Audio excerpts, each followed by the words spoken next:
What can the Utah Jazz learn from how the Finnish national team utilizes Lauri Markkanen? And how can the Utah Jazz take that and rebuild Lauri Markkanen's value not only to the Utah Jazz, but to other NBA teams?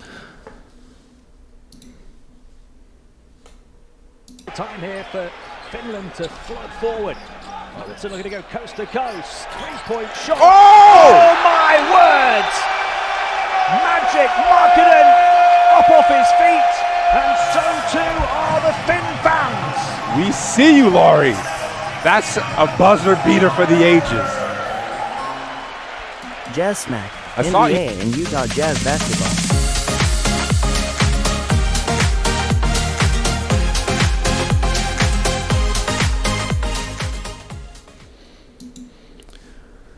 So let's take a look at some video clips, mostly from the Finnish national team, and how they utilize Lauri Markkanen and how the Jazz can kind of rebuild Lauri's value after having a really down year last year with utilizing some of the things that the Finnish national team does with Lauri. The Finnish national team does a terrific job of like moving him around, getting him the ball where he's on the move, and I think that should be something that the Utah Jazz try and do with Lauri to better utilize Lauri's capabilities. They kind of did that first year with Will Hardy's the new coach. Lauri's the first-year player of the Utah Jazz, and things went a lot better than they did these past 2 years, especially last year. Now, there's a lot of reasons for that. The Jazz were trying to tank last year. They sat Lauri a lot when he could have played.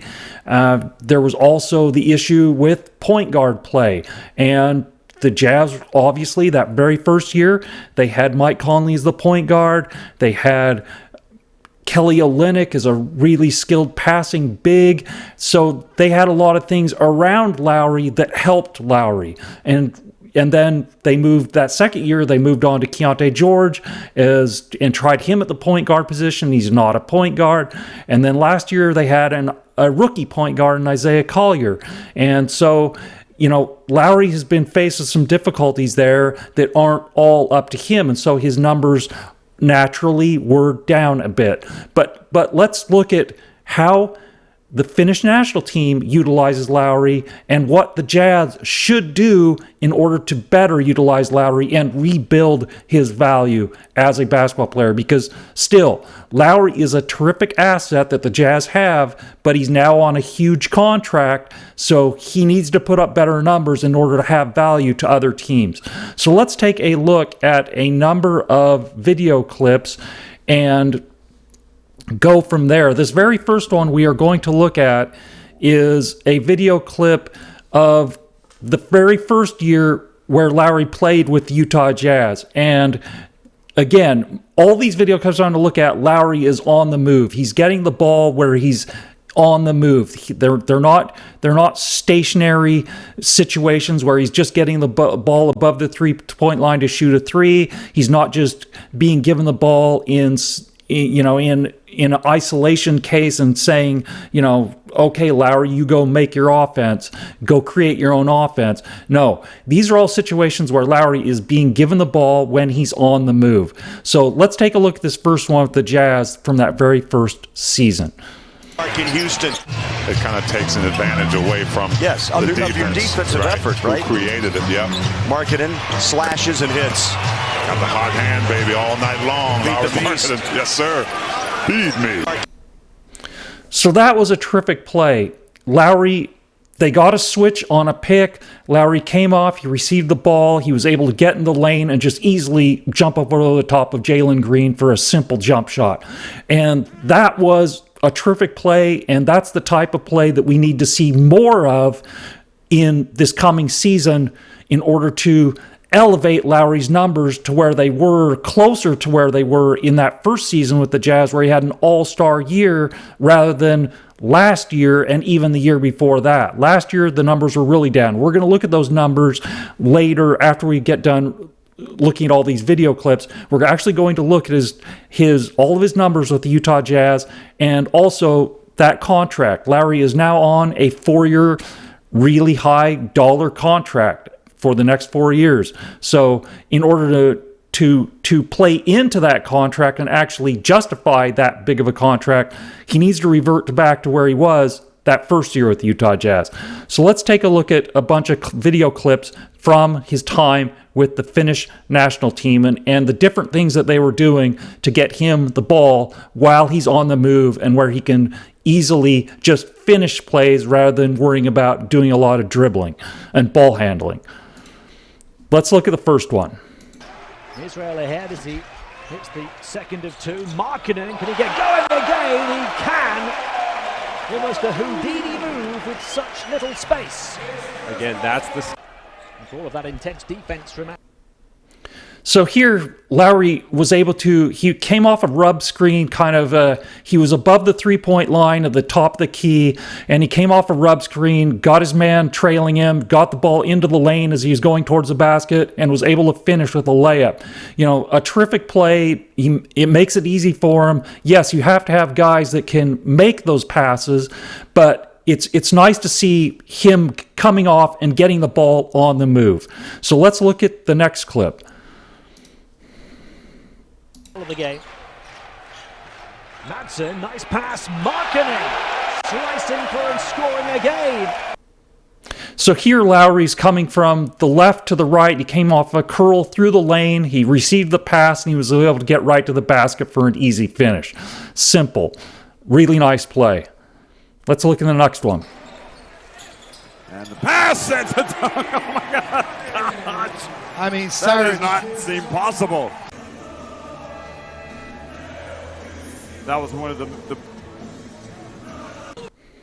And here Lauri, he just made a simple cut from the top going through the lane from top towards the basket, and he was being guarded by Dario Saric, and he was able to get by Dario. He received the pass and easily finished. I mean, again, it doesn't always have to be coming off of a pick, but he needs to be able to make cuts through the lane in various places in order to get the ball on the move. That's the big point of this. Get the ball on the move. Help Lauri, and so he's not forced into taking all these long threes, and in those games where he's, you know, really off and really struggling, and it just kind of compounds itself, and he ends up with a really bad night because he's taking such a high volume of long threes without really, you know, mixing other plays in among those 3-point shots, and it makes for some very difficult nights. And so those are the type of things that we can kind of stay away from if the Jazz just decide to diversify their offense a bit and use Lauri in a various number of ways. Let's look at the next clip. quick pass to Markkanen.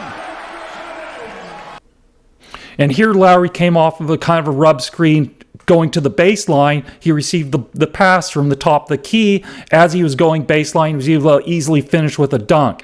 And again, you know, he comes off the screen, gets the ball on the move, finishes with a dunk. He doesn't have to take any dribbles. He doesn't have to do any of that.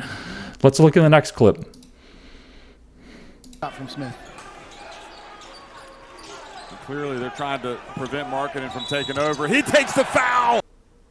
And this is a really nice play. So the ball's at the top of the key.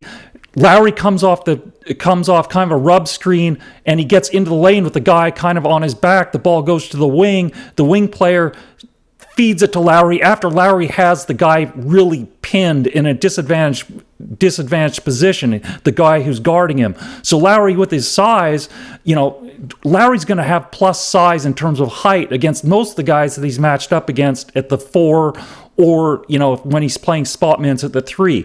So, you know, if in cases like this where he can get somebody on his back, I mean, get him the ball, because he can certainly do something with it, as he did here with the and one.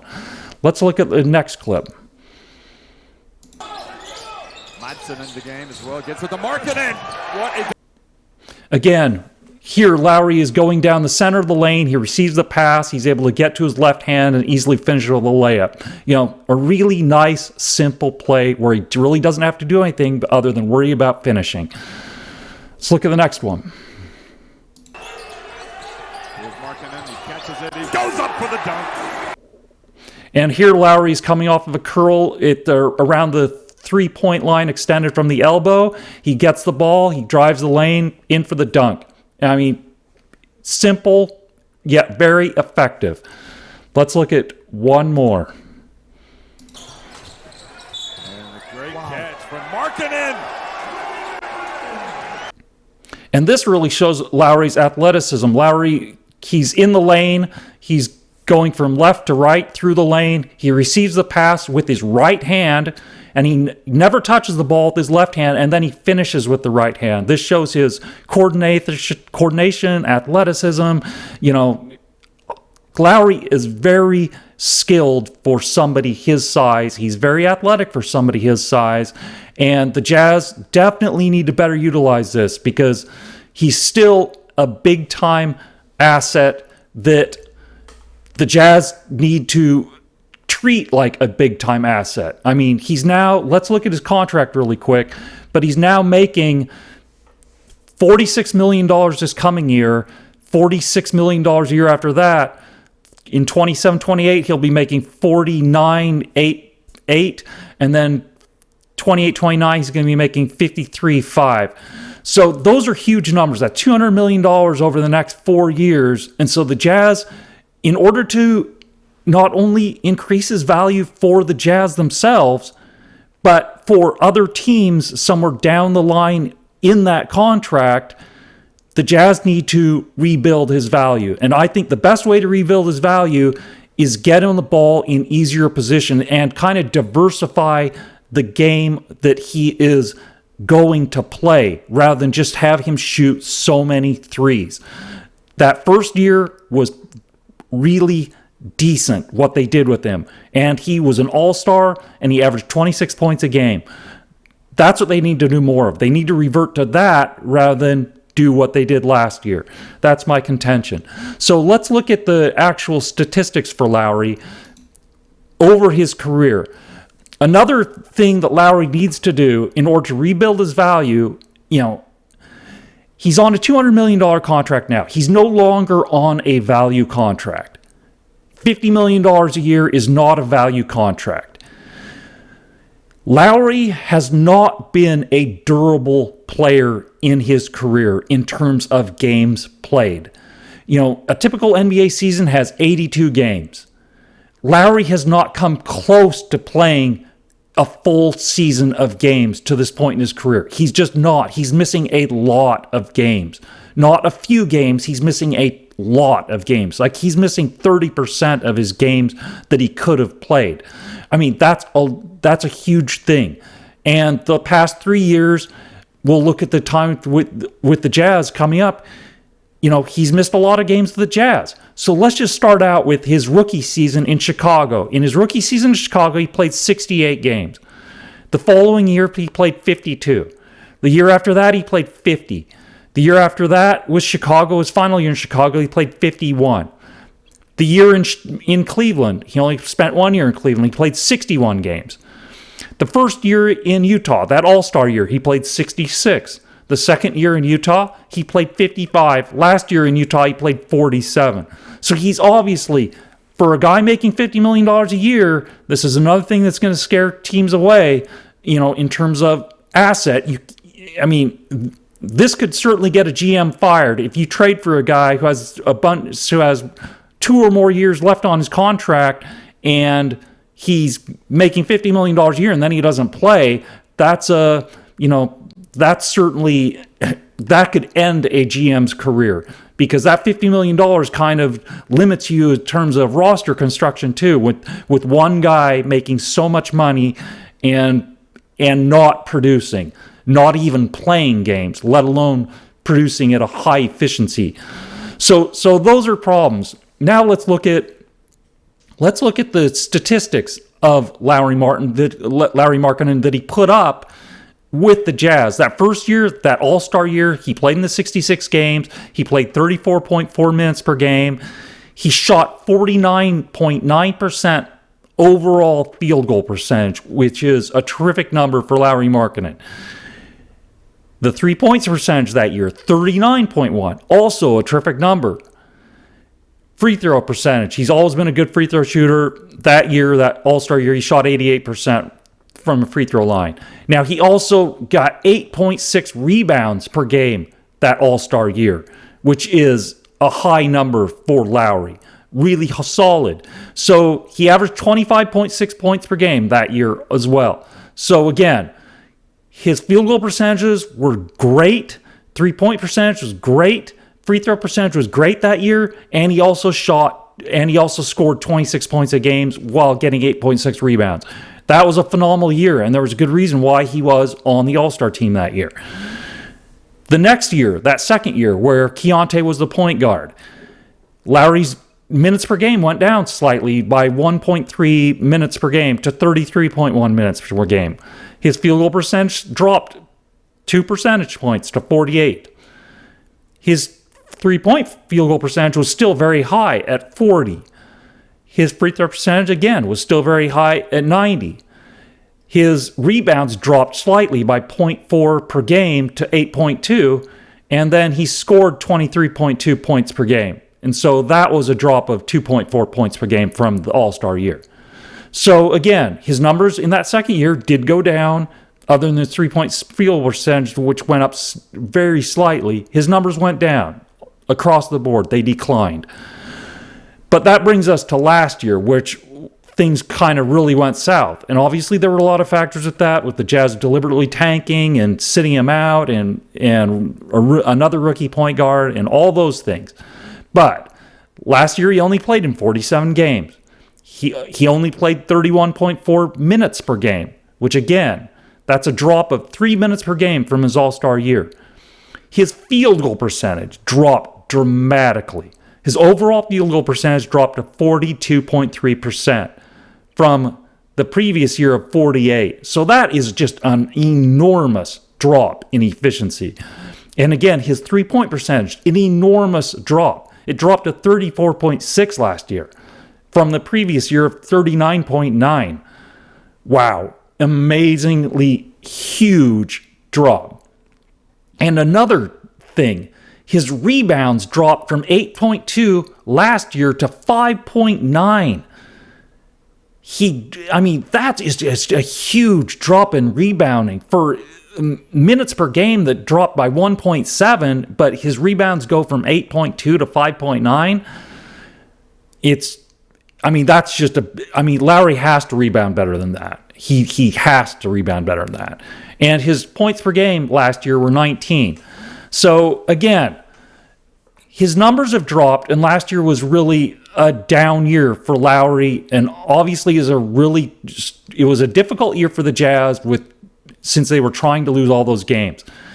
But to rebuild Lauri's value in the eyes of NBA GMs, and I still don't believe that Lauri's going to play out this contract with the Utah Jazz simply because I don't foresee the Jazz being in a position to contend for anything meaningful in the postseason in the next 4 years. And Lauri now has 4 years remaining on his Utah Jazz contract. So I think that means that the Jazz need to rebuild his value in order to make him attractive to other NBA teams. He's still a good asset. Lauri is a very good basketball player. He can put up really good numbers. But to make $50 million a year, he needs to put up really good numbers in order to be an asset to another NBA team. He can't be mediocre. He can't put up last year's numbers. If he puts up last year's number, he's not worth anything close to $50 million a year. And that's a problem. So that's my contention. I think that Lauri can be a good player on the Jazz when the Jazz do get better, but he's going to be squandering the best years remaining of his NBA life.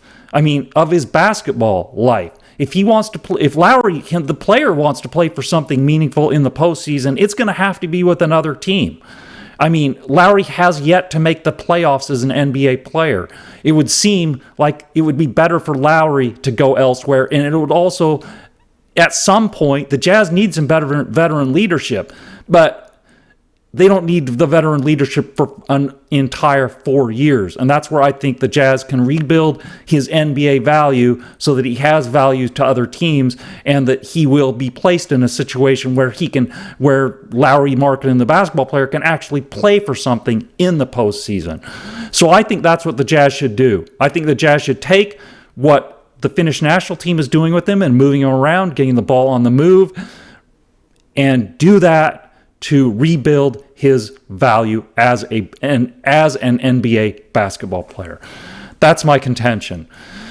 So that's the story with Lauri Markkanen. I think that he is certainly capable of putting up really big numbers again. I have not heard about any injuries, that he's dealing with. I think he's fully healthy going into this summer with the Finnish national team, and I think that everybody should follow his progress with the Finnish national team and watch those games.